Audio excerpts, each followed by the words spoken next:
pessoal, tudo bem? Aqui é Maria Marques, da Spring. Espero que vocês estejam me ouvindo bem e estão conseguindo ver a tela. Hoje eu tenho o prazer de apresentar o nosso convidado especial, o Wagner Casimiro. Ele é especialista em desenvolvimento de talentos e ele também é o principal colaborador do canal expresso3.com.br. E ele vai compartilhar com vocês as dicas de como o microlearning pode ajudar vocês a aumentar o engajamento de seus treinamentos. Oi, Wagner, tudo bem? Tudo bem, Maria? Como vai? Tudo ótimo. Muito obrigada por aceitar nosso convite.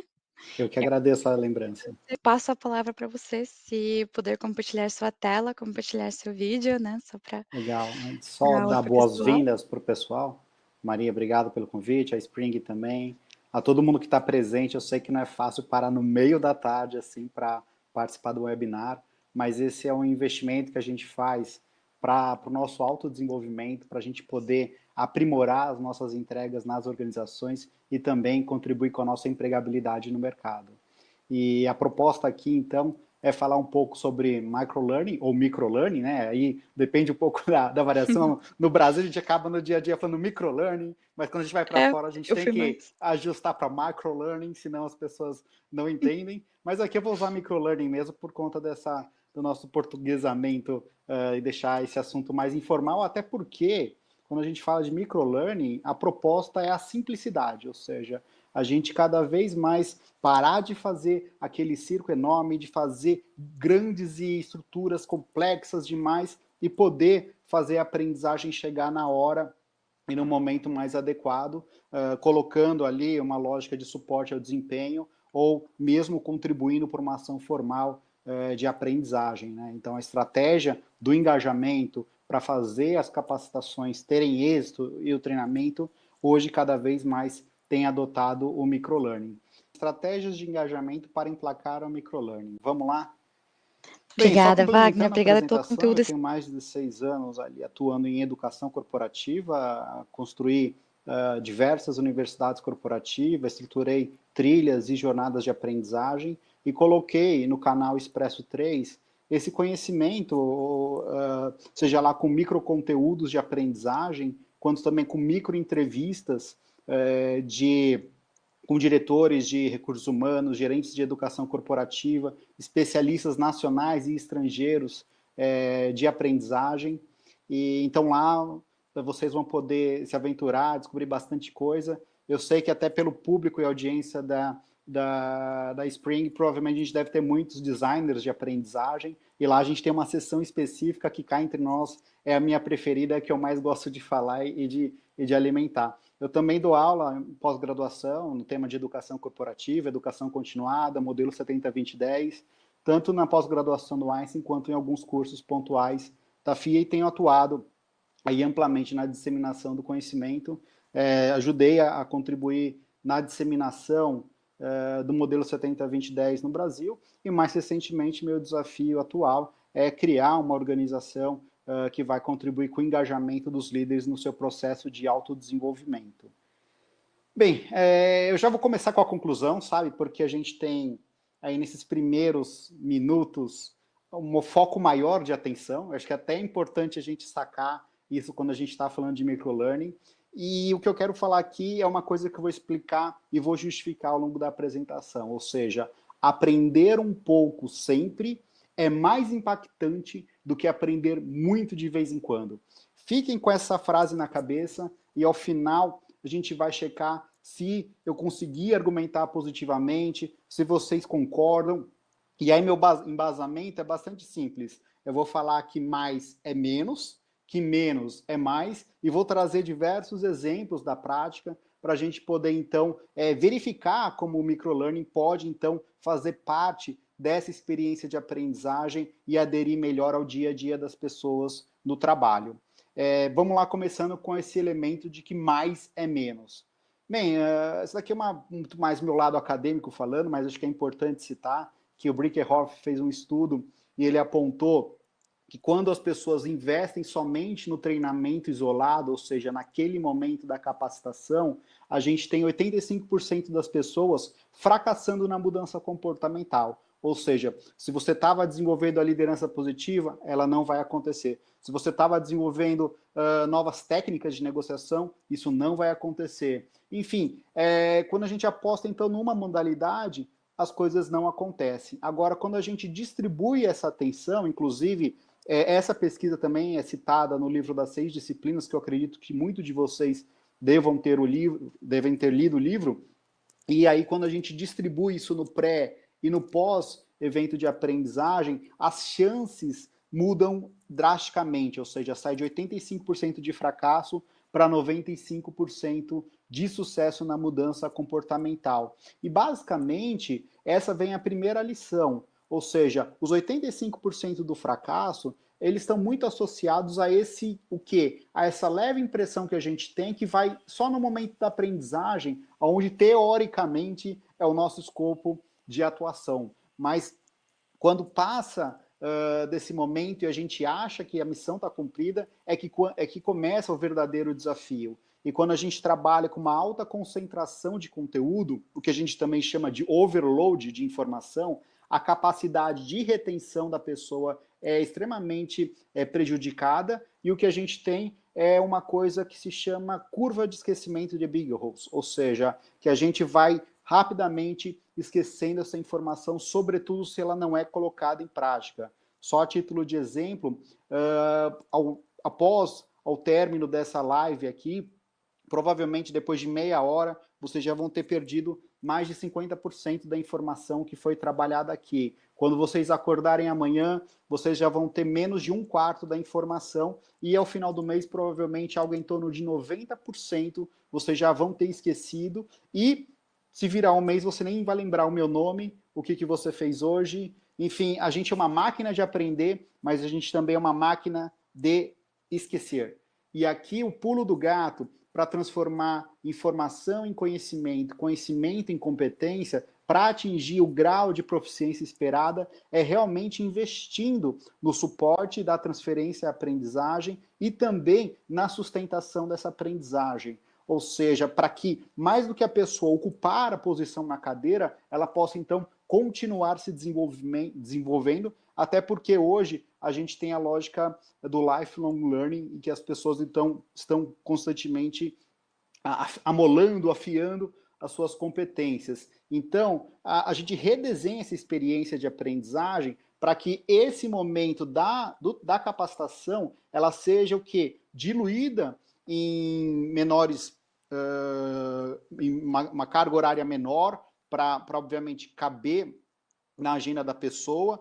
Essa microaprendizagem também ela entra no suporte da transferência e também na questão da sustentação da aprendizagem. Além dessa lógica de que o excesso de conteúdo causa esquecimento, pouca transferência, a gente tem que ter um olhar exatamente no consumo e no hábito das pessoas, no qual a gente está desenhando experiências de aprendizagem. E aí eu pergunto, como que as pessoas usam seu tempo no trabalho durante a semana? E quando a gente vai ver, 28% do tempo dessas pessoas é lendo, respondendo e-mails e também o WhatsApp, né? Aqui a gente usa bastante, agora o WhatsApp inclusive está passando a questão do e-mail e a tendência do e-mail sumir ao longo dos anos, inclusive as novas gerações já não têm mais esses registros.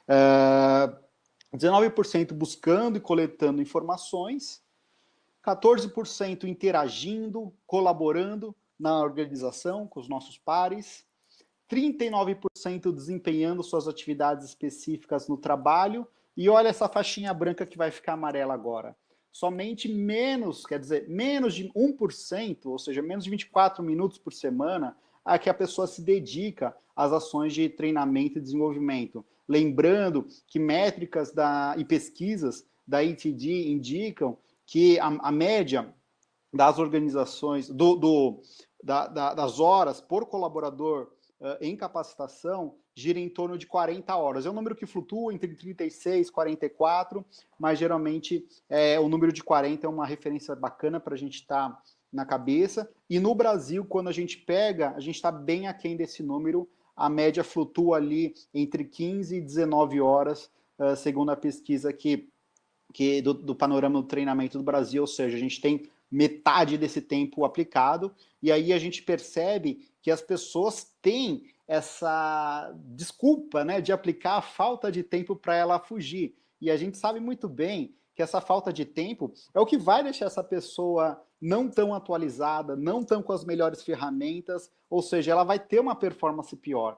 E quando ela tem uma performance pior, ela é mais lenta e, obviamente, ela sobra menos tempo para ela aplicar onde? Nas ações de desenvolvimento. Então, esse ciclo vicioso tem que ser quebrado e aí a gente tem que, então, colocar não só mais horas, mas também uma rotina com consistência no desenvolvimento desse profissional. Até porque, olha o que tem contribuindo com essas pesquisas. Por que a desculpa do tempo é o principal fuga, né, das pessoas para não se engajar em qualquer estratégia de aprendizagem nas organizações, sendo que isso, inclusive, é uma grande incoerência, porque a gente está num momento de mudança constante e a aprendizagem é a chave para a gente dar conta de estar a par a essas mudanças e mantendo a nossa empregabilidade, o nosso valor, até porque todas as posições repetitivas, tudo aquilo que acaba sendo muito mecânico, básico, as máquinas vão substituir.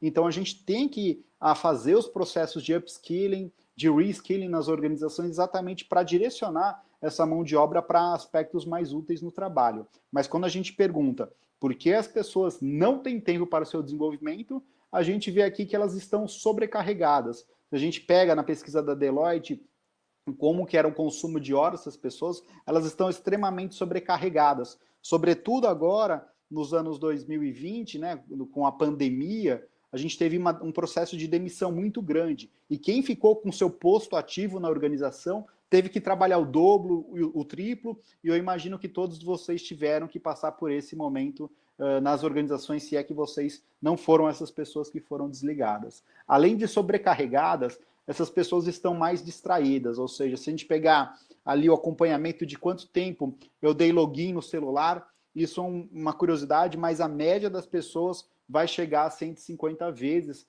por dia, e também essas pessoas são interrompidas no trabalho a cada 5 minutos. Então, é cada vez mais difícil a gente conseguir focar, estar presente no momento, né? Geralmente a gente vai ficar sempre remoendo coisas do passado, super ansioso em relação a aspectos do futuro, e a gente não está genuinamente presente ali, concentrado, e a gente sabe que do ponto de vista da aprendizagem, a pessoa precisa se abrir, ela precisa se ambientar, contextualizar exatamente para ela poder, então, incorporar novas informações para fazer uma recombinação com experiências passadas e guiar a ação para o futuro.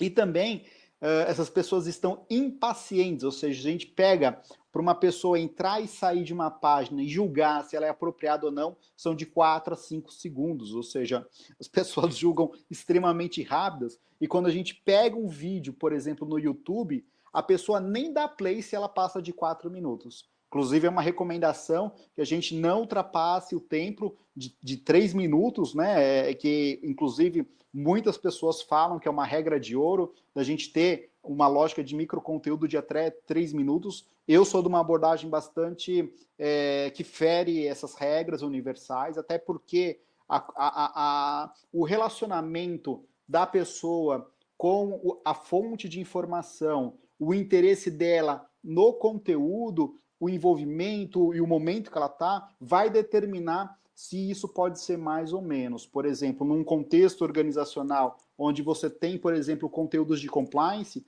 a pessoa não tem alternativa, pode ser 4, 5, 6, 7, que ela tem ali uma questão de obrigatoriedade. Agora, se ela está sapeando na internet, quando ela põe no Google ali e vem no YouTube resultados de busca, pode ter certeza que os primeiros vídeos são aqueles mais curtos, né, porque isso exatamente as pessoas têm pouco tempo para buscar informações e aproximadamente 18% do tempo delas está direcionado a essa busca de informações para realizar o trabalho. E agora eu falei já que mais é menos, eu vou complementar essa argumentação de que menos é mais. Sabe aquele gráfico que eu mostrei no qual a gente teve então a perda de conhecimento muito grande, exatamente por concentrar as atividades em grandes e complexos blocos instrucionais de 8, 24 horas, 16 horas, exatamente por aproveitar uma lógica de treinamento presencial baseado em economia logística, que no digital a gente consegue fragmentar. Mas mesmo assim, quando a gente observa plataformas clássicas, como o Coursera, ela trouxe todo um formato acadêmico no qual você tem uma grande quantidade de horas a serem realizadas, e mesmo ela fragmentando, menos de 0,5% dos inscritos chegam ao final dessa experiência de aprendizagem com êxito. Então, aqui a gente tem que adotar formatos mais dinâmicos. O LinkedIn Learning capturou essa missão e ela põe lá objetos de aprendizagem de 1h30, cursos bastante mais práticos. E aqui, por exemplo, no nosso argumento de que menos é mais, o microlearning acaba explorando melhor as 3 estratégias-chave que a gente tem no livro Make It Stick, exatamente para a gente gerar uma memória, e a memória é o primeiro nível, né, da taxonomia de Bloom. Se a gente não memoriza, a gente não consegue o quê? Interpretar, e depois também a gente não consegue aplicar e também não consegue refletir. Então é importante essa primeira camada da memorização, e aí os 3 elementos que os autores colocam exatamente são esses. Primeiro é você trabalhar dentro de uma prática espaçada, ou seja, não adianta vomitar todo o conteúdo de uma vez, a pessoa não vai conseguir digerir aquilo se quer colocar para dentro. Então é ideal que a gente fragmente e coloque isso de uma forma frequente e de sempre tendo essa lógica da prática de recuperação, ou seja, mais do que o reestudo, é a questão da gente colocar questões, colocar atividades no qual a pessoa precisa resgatar a informação. E também fazer essa prática intercalada, isso muito mais voltado à educação formal, para exatamente ele ver aí conteúdos diferentes e praticar lados diferentes, não lados diferentes, mas também aspectos da memórias e caixinhas diferentes. Então, esse movimento de ir e vir, ele ajuda a reter a aprendizagem, e eu digo bastante que a aprendizagem é como onda, sabe? Ela vai, vem, ela flutua, e aos poucos você vai, então, incorporando, conectando experiências e alavancando no seu desempenho. Aí, antes da gente entrar em exemplos propriamente ditos de microlearning, eu trago aqui um mesolearning, vamos chamar assim, de como a gente acaba redesenhando isso em lógicas de aprendizagem, que nada mais é do que uma experiência de aprendizagem guiada, espaçada, com foco na aplicação de conhecimentos e nas mudanças comportamentais, ou seja, mais do que o conteúdo, eu valorizo a experiência e enriqueço isso com estímulo, reforço, evolução gradual de competências e criação de hábitos. Então, basicamente, a gente fragmenta grandes blocos de cursos de 8 horas e encontros de 1 hora de duração que cabem na agenda da pessoa. Cada encontro tem uma atividade de aplicação e no começo do próximo encontro você tem uma atividade de debrief exatamente para gerar esse aspecto da recuperação, da prática de recuperação do conhecimento. E quando você vai fazendo isso, as chances da pessoa mudar comportamento são bem mais efetivas. E tudo isso criando um repositório com curadoria de conteúdo também baseado em microexperiências, exatamente para ela poder, então, ir mais a fundo, tirar dúvidas e complementar conhecimentos necessários para a aplicação, e também cria um aspecto de community, ou seja, de comunidade de trocas para criar grupos de suporte. Aqui só como exemplo, né, de uma jornada de gestão de conflitos. Do primeiro para o segundo, a gente tem aqui que a pessoa vai observar conflitos que estão em andamento e listar quais as fontes que criaram a situação, exatamente para que ela saia do conceitual e consiga, então, interpretar, fazer a leitura do ambiente e daí sim saber lidar com conflitos e como evitar com conflitos. Em paralelo a isso, a gente também tem trabalhado essa lógica de utilizar a comunicação para utilizar engajamento e também causar um refresh, ou seja, imagina que a gente teve uma experiência de 1 hora aqui exposta. Como eu falei, a curva do esquecimento vai acontecer. Inclusive o Art Cohn, que é um grande especialista americano de neurociência, que é consultor do Google, ele tem atuado nisso, do que ele chama de Learning Booster, ou seja, de 2 dias após a capacitação, você tem um refrescamento da memória. Depois de 2 semanas, você fazer ali um refrescamento de interação social e depois comportamental, exatamente para a pessoa poder combater essa curva de esquecimento. Então, aqui a gente traz microconteúdos de 1 minuto e 20, com a produção super simples, mais ágil, exatamente para a pessoa demonstrar ali o interesse pela oportunidade de aprendizagem, de se engajar, quanto também de ter esse refresh da memória. Mas mais do que fazer esse acompanhamento, que é o que foi esse exemplo que eu coloquei, ou seja, utilizar micro conteúdos e micro experiências acompanhando uma estratégia de aprendizagem mais formal e tradicional, a Carla Torgerson, que é a autora do livro The Microlearning Guide for Microlearning, ela coloca aqui a importância da gente trabalhar o aspecto também da preparação, ou seja, a gente pode aplicar microlearning para muitas coisas, e ela organizou aqui como que a gente poderia, então, colocar. Eu já exemplifiquei o acompanhamento, ou seja, como impulsionador de aprendizagem, de estratégias de aprendizagem, e na questão do pré-work, é sobretudo para quem utiliza a lógica da sala de aula invertida. Por exemplo, nas minhas aulas do Einstein, eu uso pouco conteúdo. Eu uso todo o momento que a gente está síncrono para fazer dinâmicas, atividades, roleplay, quizzes. É totalmente prático, porque todo o conteúdo ele foi já fragmentado e entregue antes para as pessoas consumirem e poderem chegar lá. E o que é importante aqui, você nunca superestimar a capacidade das pessoas, sobretudo no Brasil, que as pessoas deixam mais para a última hora.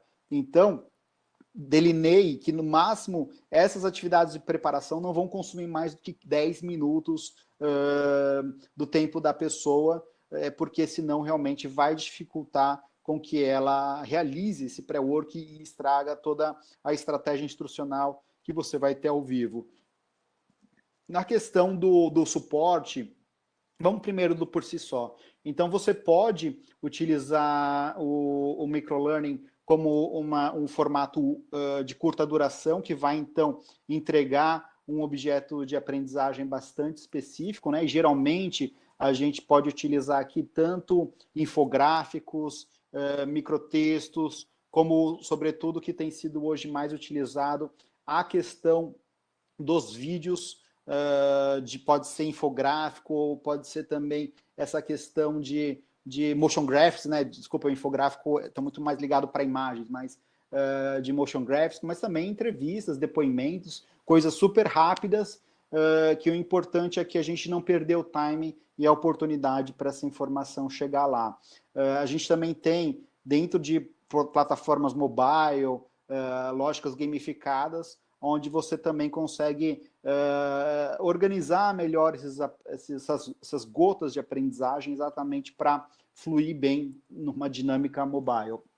E no suporte ao desempenho, ela vem todo um complemento voltado ali a adicionar a capacitação, até aliviando, porque ela coloca a aprendizagem no processo operacional. Então, a gente tem isso muito na área de informática, por exemplo, softwares como um todo, sempre tem aquele F1, sempre tem aquela bolinha com não sei o que, exatamente. Como a gente pode colocar pequenos balões para que as pessoas acessem o conhecimento e aprendam ao longo do processo.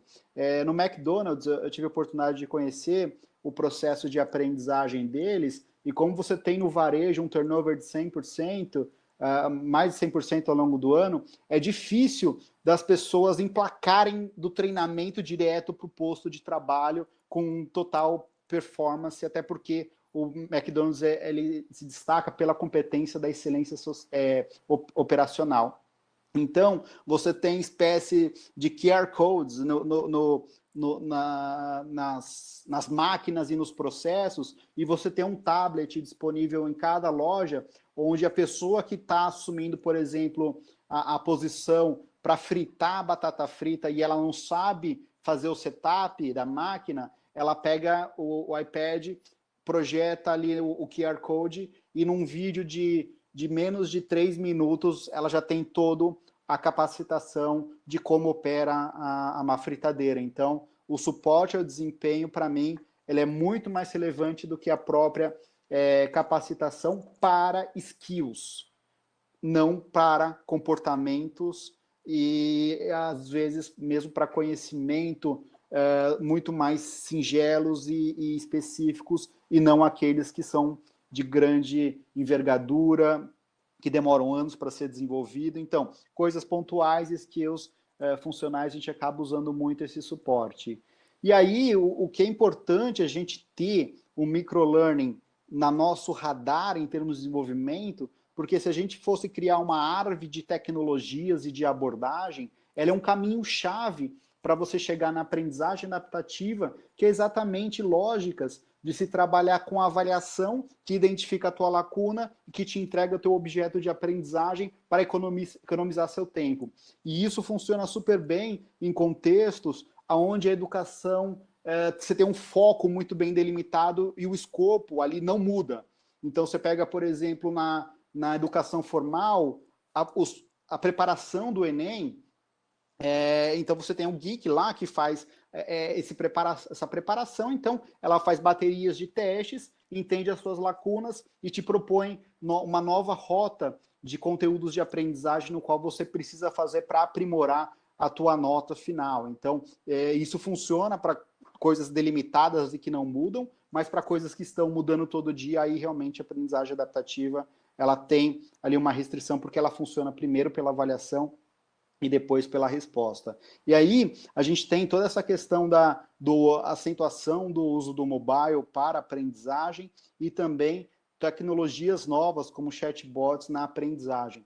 Eu vou exemplificar esses dois no próximo caso aqui, e aí vocês vão ver como é que isso pode ser potencializado em termos de delivery da aprendizagem para que você entregue melhor uma melhor experiência de aprendizagem. Enfim, para quem quiser se aprofundar, enfim, tenho bastante conteúdo, tanto sobre microlearning e chatbot lá no canal Expresso 3. Aqui, basicamente, eu agrupei e criei uma organização para esses chatbots que vão desde um básico de um atendimento, sabe, que tem todo o site ali para ajudar as pessoas a achar onde está a minha sala, o que vai ser feito daqui a pouco, etc.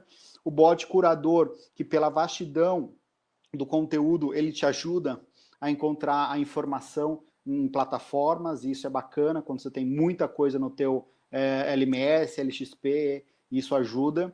E aí a gente vai para esses dois blocos de conhecimento e desempenho que eu acho que são mais relevantes. O bot tutor, ele atua, então, como um acompanhamento no pré, no durante e também na transferência de aprendizagem para aplicação de planos de aprendizagem. E a gente também tem a lógica do bot instrutor, que ele atua na interação, compreendendo linguagem natural e interagindo com você e ajudando você a aprender. A gente tem aplicativos, né, como o Duolingo, que já utilizam essas tecnologias, e também o bot coach, que seria o mais aprimorado de todos, porque ele traz um pouco de cada um e ele é focado no desempenho. Aí eu vou trazer o exemplo para vocês verem o microlearning em ação sendo entregue, tendo em conjunto o chatbot e também a questão do mobile learning numa solução. Então aqui vocês vão ver, né, vocês veem minha tela aqui, é uma simulação, tá, gente? Eu já produzi isso, só muito mais para vocês conhecerem. Então, o chatbot ele interage com o usuário de forma proativa, agendada, e é lógico que o padrão é reativo, mas você pode criar isso. E aí ele vai, olha, eu acompanhando o seu desempenho comercial e no mês tal, suas vendas foram, etc. E você tem uma oportunidade aqui de alavancar. Enfim, então ele faz a avaliação de desempenho, isso integrando bases de dados e indica ali, criando uma motivação de que a pessoa pode alavancar a remuneração variável dela.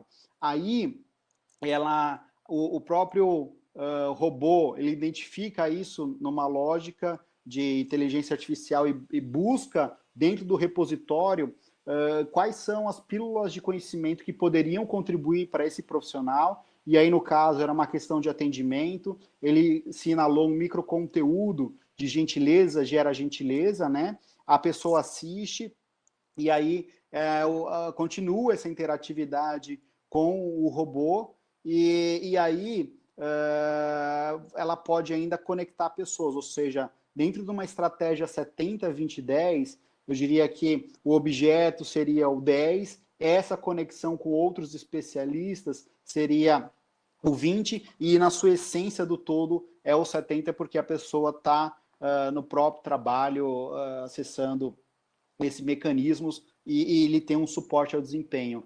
Isso também pode ser entregue juntamente com um anexo, né, de outras estratégias formais de aprendizagem, que a pessoa pode ver ali e interagir e se inscrever com fluxos de validação automatizado, e também a esclarecer dúvidas das pessoas em relação a produtos que tem na loja, a aspectos que você tem ali mapeados na organização, e aí a pessoa manda uma foto do produto, ou do QR Code, ou da etiqueta, e aí a pessoa recebe mais um conjunto de objetos curtos, né, de aprendizagem, no qual a pessoa pode ali aprofundar nas características do produto, sobretudo para lojas que trabalham com venda de celular, que muda toda a coleção, é importante ter uma estratégia de microaprendizagem para fazer acontecer esses acessos de uma forma bastante puxada, ou seja, o usuário puxa a partir das suas dúvidas aquilo que ele quer aprender, e aí ele é muito mais efetivo porque aquilo está relacionado a uma dor que ele tem naquele momento. Então, o microconteúdo funciona muito bem nesse contexto, que era de varejo, exatamente porque quando você faz a análise da experiência da sua persona, a pessoa não tem um computador, ela trabalha em pé. E aí você tem aí toda uma lógica de ela ter o celular, então tem que ser ali, ela está aguardando um cliente entrar na loja, então não pode ter mais de 3, 5 minutos essa interação, e aí você vai provocando e catando onde essa pessoa tem mais motivação, que é nessa parte de remuneração e vínculo com isso. Então, complementando isso, como é que você vai produzir cada um desses objetos que vai dentro da sua estratégia de microaprendizagem? O primeiro é você ser muito específico. Não dá para passar de mais de um objetivo de aprendizagem por objeto que você está criando. Então você tem que delimitar muito bem. Não é para ser raso, gente. Ser raso é a pior coisa, você não vai falar nada. Fragmente se for necessário, mas seja específico em cada objeto de aprendizado, em cada vídeo, em cada imagem. E é legal que você tenha essa estratégia diversificada para variar o estímulo de aprendizagem. Ele deve ser baseado em desempenho, ou seja, essa gota de conhecimento, ela tem que ajudar a pessoa a desempenhar, a fazer alguma coisa no trabalho, senão, obviamente, ela não vai ter o despertar de ser consumido. Obviamente, o terceiro é ser breve em relação à sua duração de consumo. O quarto, ela ser engajador, ou seja, a gente trabalhar de deixar com sex appeal mais atraente, da gente deixar isso de um jeito que a pessoa se estimule a participar, com cores, com uma produção bacana, com conteúdo legal, uma leveza também na informação, a simplicidade, tudo isso ajuda, e obviamente focado no aprendiz. Como eu demonstrei no exemplo, no varejo, as pessoas não têm computador, trabalham em pé e estão aguardando o cliente entrar na loja e tem milhões de produtos para aprender. Então, como é que a gente adapta todo o nosso funcionamento para atender esse usuário, que é o nosso público-alvo, no qual eu tenho que entregar esse desenvolvimento. E aí, complementando com esse aspecto da simplicidade, essa daqui eu acho que é uma das melhores estratégias e mais baratas que eu já vi para promover um papel de líder educador, que foi utilizado pelo Citigroup, né? O Charles Jennings, quando eu tive a oportunidade de trazer ele para o Brasil, ele me trouxe isso. Eu usei tanto esse cartão em aula, em palestra, que eu acabei deteriorando ele ao longo do tempo, mas é uma estratégia que se chama 505, né? Que basicamente era um cartão, como se fosse um cartão de contato. De um lado, ele estava esse número 505, e no outro lado, era uma capacitação inteira do que o líder deveria fazer quando um liderado participa de uma capacitação da área de treinamento, que é basicamente isso. 5 minutos de conversa de alinhamento e engajamento no pré, ou seja, antes do treinamento. Essa conversa muda totalmente a percepção da pessoa estar genuinamente presente no evento do treinamento. O zero é simplesmente não atrapalha enquanto ele estiver em desenvolvimento, e a gente sabe que as pessoas ficam mandando WhatsApp, ligação, esperam um retorno rápido, mas nesse momento é sagrado, deve ser preservado. E por fim, quando ele volta, fazer essas conversas de encorajamento à aplicação do conhecimento. Enfim, a proposta aqui, então, é falar de estratégias de engajamento para emplacar o microlearning com maior destaque, mas era inevitável de falar por que o microlearning é crítico hoje em dia, como a gente pode ter ali exemplificação de alguns casos de microlearning. E o primeiro aqui, como já foi estampado, exatamente o quê? É uma experiência que deve o quê? Ser centrada no aprendiz. Então, quando você vai fazer o seu diagnóstico, a análise, para fazer o design da aprendizagem, você tem que entender muito bem o teu usuário, porque não adianta construir a melhor solução se não está alinhado à preferência de aprendizagem dele, se isso não se encaixa no contexto e na rotina de uso e de consumo. Tem que ir muito a fundo nessas investigações. O segundo é proporcionar a conveniência no consumo, ou seja, se a pessoa... porque é assim, né? A gente cria a nossa plataforma e aí espera que todo mundo entre e consuma.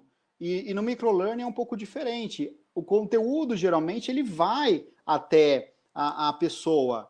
Então, é exatamente aquela lógica, né? Se Maomé não vai à montanha, a montanha vai a Maomé. Então, como é que eu posso fazer isso chegar?